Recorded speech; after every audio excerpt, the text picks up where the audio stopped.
After more than 3 decades of serving the Near East Side, the Neighborhood House is set to close at the end of the year. Good evening, and thanks for staying with us at 5:30. I'm Ellie Merritt. And I'm Mike Jackson. The Neighborhood House has been in the Columbus area for more than 100 years. It provides many services, including free meals to people, including seniors who live in that area. NBC4's Sean Lanier caught up with a few residents who are not happy about the possible closure.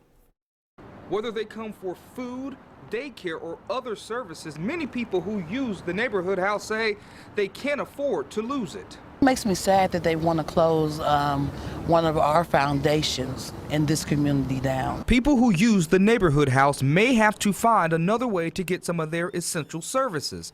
The reason? The inability to be efficient in the management of the programs that we're caretakers for over the last 5 years. Dunn says his solution is to hand over the management of all of its programs to an outside agency.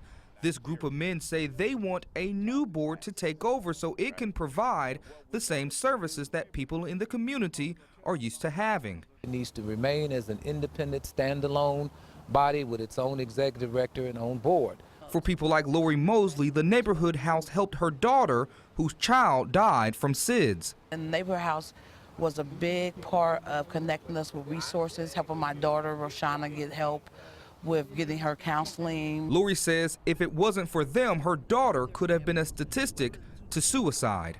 She says the Neighborhood House is a resource this community needs. When there's nowhere else to turn, you can always turn to the Neighborhood House. And the Coalition to Save the Neighborhood House dropped off a proposal to Councilmember Mitchell Brown today, hoping that it will pressure the current board of the Neighborhood House to step down.